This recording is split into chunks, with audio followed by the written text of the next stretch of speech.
hari ada satu hal yang paling aku suka, yaitu sekolah.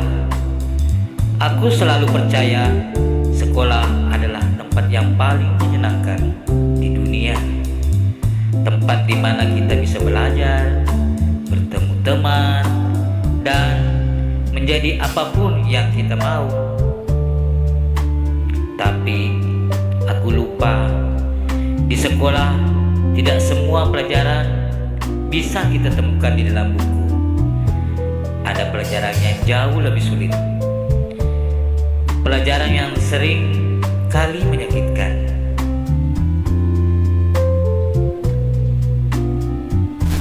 Saat itu aku sadar, sekolah bukan lagi tempat yang paling menyenangkan di dunia.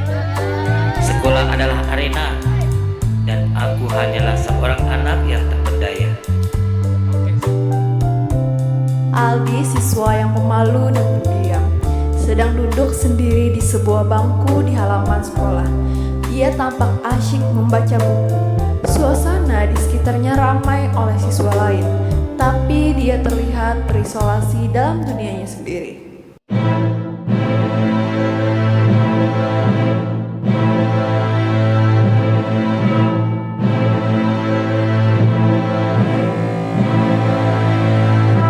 Tiba-tiba, bayangan 4 orang menghalangi sinar matahari yang menyinari buku Aldi.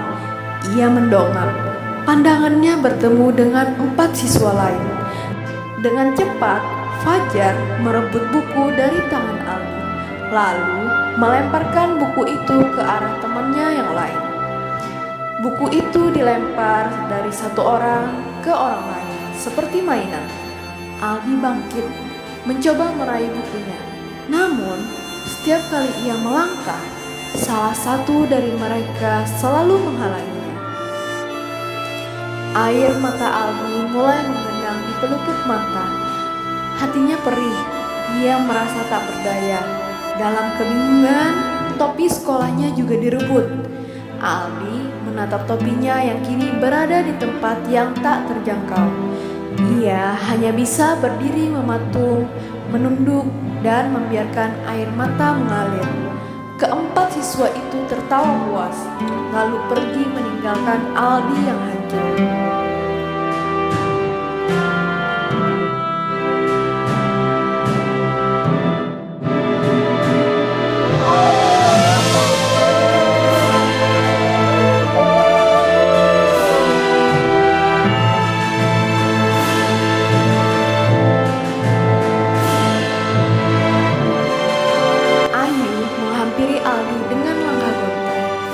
Topi yang ia rampas teman kelompoknya berada di tangannya.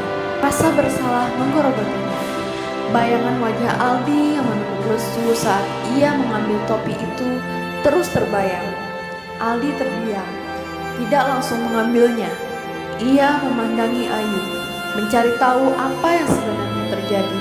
Rasa malu menyelimuti Ayu. Ia berharap Aldi mau mengambil topinya dan memaafkannya. Aldi berjalan lesu menuju kelasnya.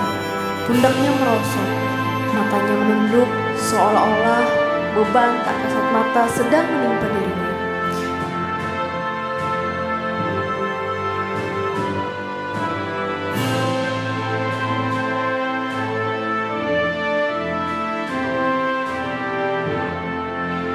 Setibanya di ambang pintu kelas, ia menghela nafas panjang, mengumpulkan keberanian yang tersisa untuk menghadapi hari. Saat ia melangkah masuk, tiba-tiba sebuah kaki terjulur dari kursi barisan depan, menjenggal langkahnya. Aldi tak siap. Ia tersandung dan tubuhnya oleng dan terjatuh.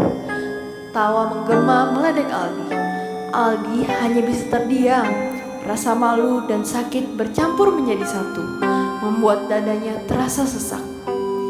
Ia berusaha menahan air mata yang sudah menggenang di pelupuk matanya. Pandangannya kosong.